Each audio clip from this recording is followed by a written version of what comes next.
docteur toujours, je grelotte, j'ai le front brûlant. Docteur, contre l'amour, existe-t-il un... Eh oui, bonjour Mélanie, bonjour vous êtes là et je dis que vous avez vos instruments de médecine finalement et de chirurgie parce que le 9 mars prochain, une importante collection d'objets de médecine sera justement dispersée aux enchères, comme on dit. Quel genre d'objets? Eh bien, ce sont tout type d'objets médicaux et pharmaceutiques du milieu du XVIIe siècle jusqu'au tout début du XXe. Alors, il y a tout un tas d'objets. Il y a par exemple une très belle collection de contenants en céramique ou en étain que l'on trouvait dans les pharmacies ou dans les hôpitaux. Il y a des coffrets et des trousses de chirurgiens. Alors ça, c'est assez étonnant parce que quand on voit ça aujourd'hui, ça fait assez peur. C'était des choses assez barbares. On se demandait comment ils pouvaient ça fait peur carrément. Oui, ça fait peur. Il y en a des très gros, vous allez voir dans le sujet. Une chignole, une scie. Voilà, c'est ça.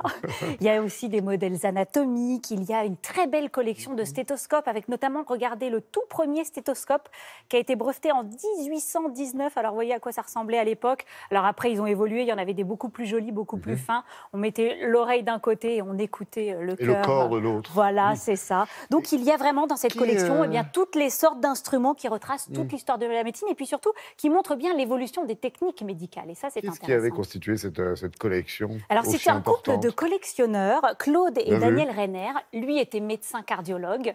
Elle était vraiment une collectionneuse dans l'âme. Et ils ont, en 40 ans, réuni cette incroyable collection qui est assez rare en main privée. Hein. Ce sont des objets tellement spécifiques qu'en général, on en trouve par-ci, par-là dans les musées. Mais sinon, c'est des objets que l'on ne voit pas couramment. Faut aimer.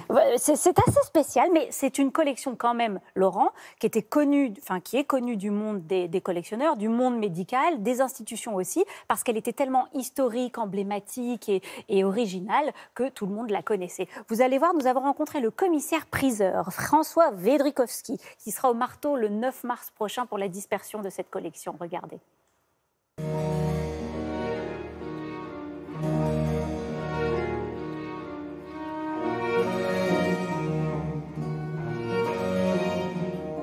Claude Renner et son épouse Danielle Renner étaient médecins mais aussi passionnés d'objets. Ils achetaient des pièces vraiment pour illustrer toute l'évolution de la médecine. Et ils avaient chez eux leur petit musée privé où ils avaient exposé tous les objets. Et ils racontaient l'histoire des objets de médecine et Claude a donné beaucoup de conférences. Dans cette collection, on a un ensemble de coffrets et trousses de médecins, de chirurgiens.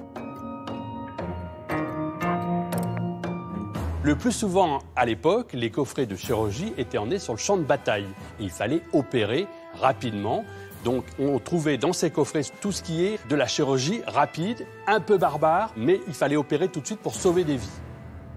Ah bon Dieu que c'est embêtant d'être toujours pas traqueux. Ah bon Dieu que c'est embêtant, je ne suis pas bien portant. On a aussi un ensemble de stéthoscopes qui retracent l'histoire de cet instrument qui est toujours d'actualité. Il a été créé notamment par Laennec au début du 19e siècle. Laennec, grand professeur, mais très timide, devait ausculter une femme avec une poitrine opulente et donc poser son oreille sur cette poitrine. Ça le gênait, donc il essayait de trouver une solution. Et en se baladant un jour au guichet du Louvre, il voit des enfants jouer avec un rondin de bois.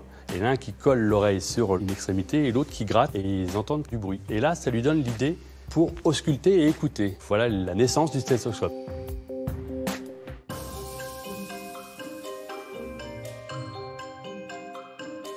Nous avons dans cette vente aussi des modèles anatomiques.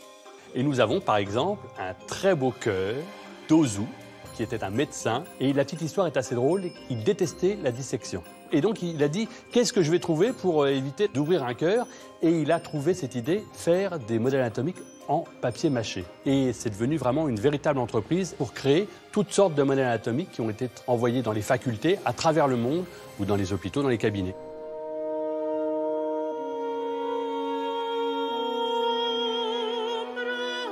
Et dans le même esprit, nous avons cette très belle Vénus anatomique en ivoire 17e de Nuremberg, qui représente donc une femme enceinte, dont on peut retirer chaque élément de son corps pour voir finalement apparaître le fœtus. Il fallait enseigner, montrer et étudier. Cet objet est à la frontière entre l'objet de médecine et l'objet de curiosité. c'est vrai qu'on est... Impressionnant, Mélodie. Mélodie. Mais c'est parce que j'écoutais la musique, j'étais Voilà, dans la la mélodie. belle mélodie. C'est quoi les objets que vous nous avez ramenés Alors regardez là ça, justement, c'est vrai qu'on était vraiment à la frontière entre l'objet de médecine et l'objet, qu'est-ce que je voulais dire, et l'objet de... Décidément, mais non, mais on est je bien cherche réveillés. le mot. Ouais, Voilà. non, de curiosité, voilà. Et il y a aussi dans cette collection une très belle collection de râpes à tabac. Et parce que, avant, le tabac était vendu dans les pharmacies. Car le tabac avait des vertus analgésiques. Donc, du coup, il a commencé cette collection. Ce sont des très beaux objets. Puis, regardez, là, il y a un petit éventail. Alors, regardez à quoi ça sert ce petit tuyau qui est là. C'est un tube acoustique, c'est ça? Exactement. Voilà. C'est un éventail acoustique. C'était pour les Moi, j'ai dit élégantes tube. de l'époque, pour masquer un peu leur... C'est très élégant. Voilà. La surditude. Bon, ok, c'est pas élégant. Merci, Mélanie. La vente a lieu à 9 mars. Drouot le 9 mars prochain. Ouais, Drouot, c'est à Paris, on est d'accord.